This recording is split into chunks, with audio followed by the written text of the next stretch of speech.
Inquisitor, the automatic defense system has been activated. The turrets are attacking you. Do you... For 10,000 years, the Emperor's Inquisition have fought a secret war to defend humanity. We keep vigil in the darkness. We hunt among the shadows. We pass judgment upon the mutant, the traitor, and the heretic. We purge the world of the taint lurking among the stars. We are Inquisitors. We shall fear nothing. For we are what you fear.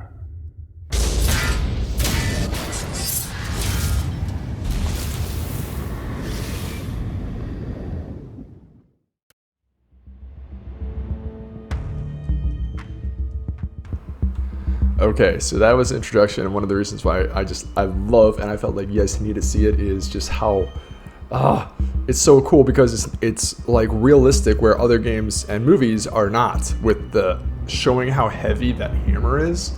Like the dude, you know, without much trouble, you know, picks it up the ground or tosses it in his hand, between his hands, and it, after it goes up, it quickly accelerates downwards, which is super realistic, right? It shows just how heavy it is and how effortlessly these guys are picking it up, moving it about.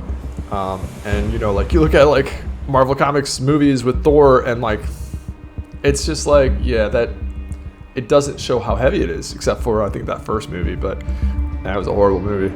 Stupid. Anyways, let's get going. I'm gonna quickly switch up so I can have my headset on, and there's no repeat of the sound, so be right back. Okay, so I'm gonna get going. One of the main things you might see is the fact that it says Prophecy in the top left. That is the last DLC. It is game changer, and one of the coolest things ever in any of the Warhammer 40,000 games. This game actually allows you to play as Mechanicus, which is just awesome. However, I quickly learned and confirmed online, but yeah, starting it off kind of skips a lot of lore. So we're trying to figure that out and see what missed, and then we'll get to it, is what I'm trying to say, in a few cycles. All right.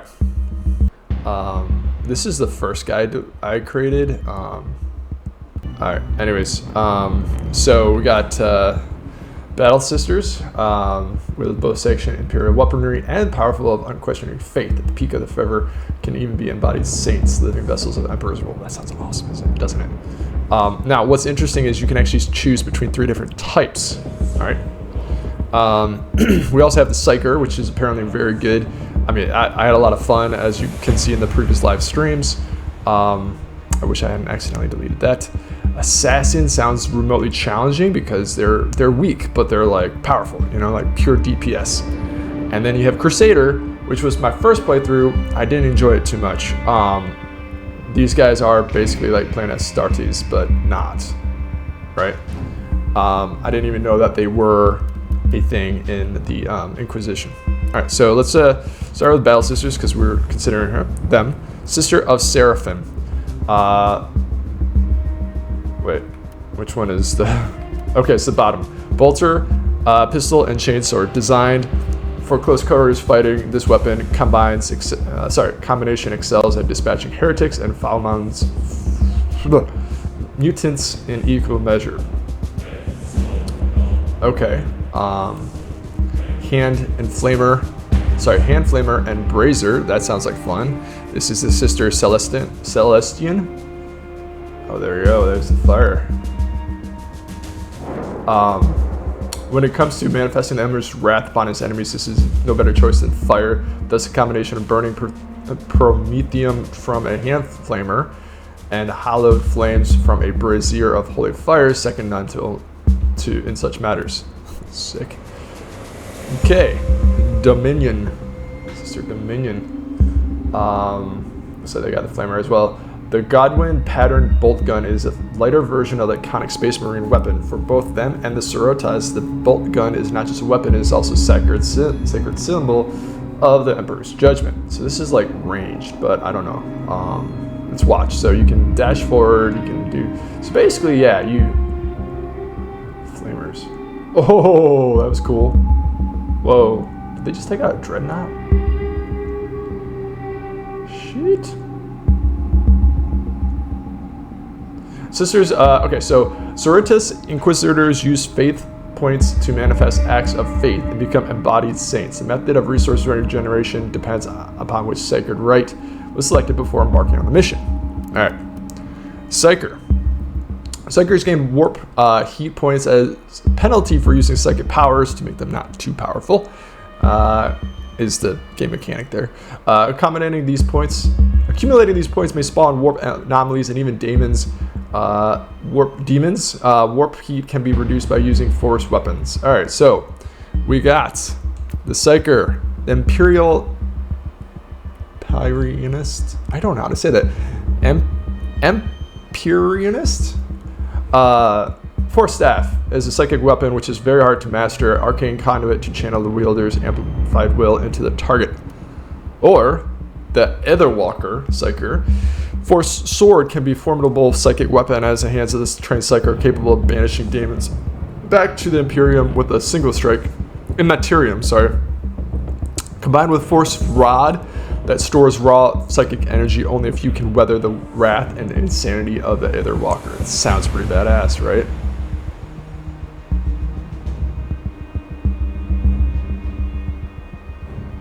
Looks like he can buff himself quite well. So kind of like, I want to say paladin for some reason. And that's, okay, so then we got the Scryer Psyker. Bolt pistol is a sturdy, cumbersome weapon firing massive reactive bolts that detonate on impact or inside the target, combined with Force Rod that stores and channels raw psychic energy. The Scryer wields the perfect combination of physical and otherworldly threat. Combination. Okay, that was interesting.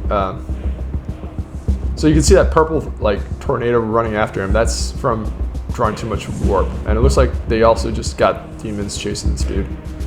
Up, and then there's that corn thing. I think that's corn. No, that wasn't corn. That was just the chaos symbol. Yeah, I don't like that dude. That doesn't seem fun. Okay, so assassins. All right, so cult death assassins are expertise in hit and run tactics and exotic weapons. In combat, they rely on the acrobatic skills and speed, thus preferring lighter armor and weapons. Oh, I forgot to mention about the Psykers. The primary Psykers are expertise in harnessing boundless power of the warp. In combat, they rely on the psychic powers, preferring light armor, physically attuned weapons. All right, back to the assassins. All right. Assassin Inquisitors must spend adrenaline points to dodge, use exotic weapons, and armor skills. Interesting. Adrenaline is regained by wounding or killing enemies. Sniper Assassin. Sniper is the master of killing from afar with extremely powerful sniper rifle. The Assassin Inquisitor can aim for weak spots, crippling and disarming the target. That Arta Pistol is a capable backup for close range work. Okay, I was going to say, what are they going to do if they get close? Alright, the Infiltrator Assassin. Ha! This looks awesome. Inquisitors are... The Infiltrator is perfect. It has perfected the art of carving flesh with her two death cult blades and two-handed power swords. These deadly close combat weapons can launch a flurry of swift attacks and deal powerful killing blows. So, okay, so it can jump, get really close to the enemy, dash, I think that was. Are you invisible at all? Dude, it's cool, it's cool. I like it, I like it. All right, finally, the Eradicator Assassin. Ooh, shotgun. All right, so Eradicators revel in butchery at point blank range, turning multiple targets into ridden meat, or they punch gap holes into the enemies with salad slugs. For targets that are out of reach of the shotgun, they revert to the sniper rifle. So they prefer the shotgun over the sniper rifle. Interesting. Interesting. That's it's hard to do. I mean, this one looks awesome.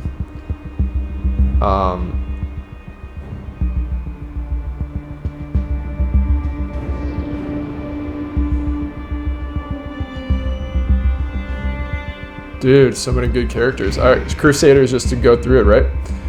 Crusaders specialize in heavy armor and weaponry, training mobility of protect and firepower. They are like the legendary juggernauts of the old Terran myths. Crusaders must spend focus points to operate power armor and heavy weapon skills. Focus is a Crusader exclusive resource, charging from time at a fixed rate.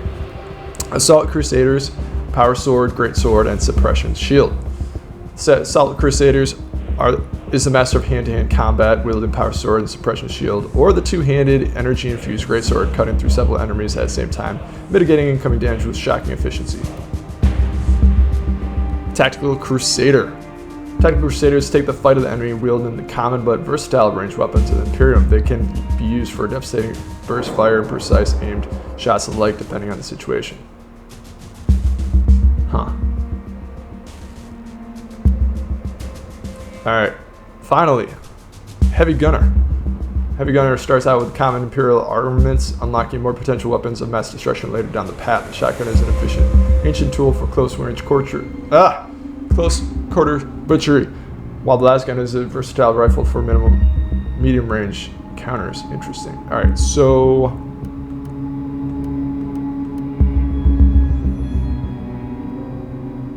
this should be kind of fun, right? Battle Sisters. Alright, so Bolter and Chainsword. I mean, this is dope.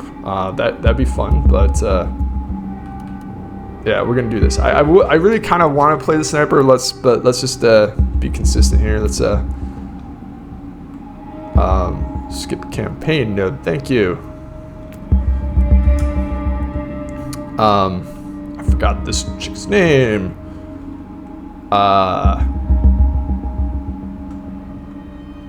Sister.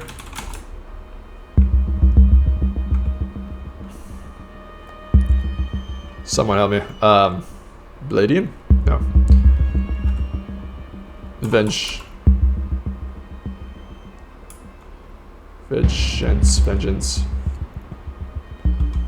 Venge. That. No, got him. Sister Red? That's horrible. Sister. I want to say Octavian, so I'm just gonna Octavius. Tavial. There we go. You're gonna do that one. Tavial. Alright, so there's this whole thing with the season events. I don't really understand it all the way, but now that they have made this game, originally you used to have to pay for the DLCs, the season pass, blah blah. Well, they're now done. They've officially retired from fixing this game any further. However, they made this massive change to allow any player, to start playing all this new content for free. And they also, of course, balanced it and upgraded it and fixed the whole game. So it's pretty awesome. All right, so we're gonna just select the season. Shit, what did I just do? All right, we're playing.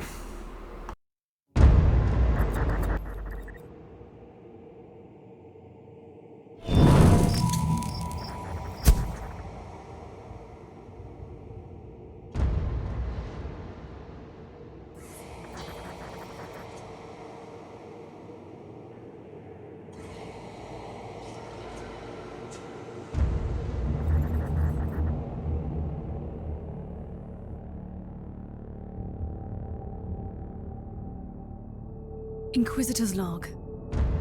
Classified report, scheduled for later transmission. I am closing on the source of the Inquisitorial distress signal I was assigned to investigate. The coordinates I received from the Caligari Conclave led me to a desolate system. There were many delays during the journey. The intensity of the Caligari warp surges is beyond anything I've experienced. These anomalies are spreading through the subsector like a tidal wave. The distress signal has an ancient encryption used by the Holy Odos. It is authentic, but extremely old. The signal is coming from a battle fortress monastery that was likely spat from the warp when the tide of the surges swept through the sector. There is no response to our hailing signals.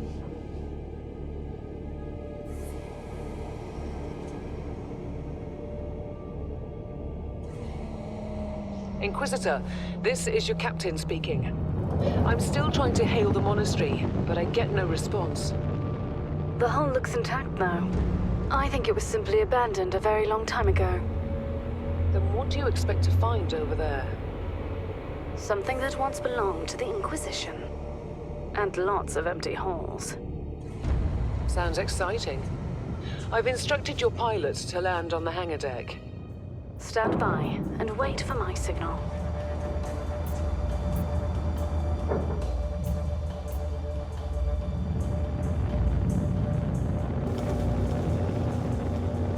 Inquisitor, the automatic defense system has been activated. The turrets are attacking you. Do you...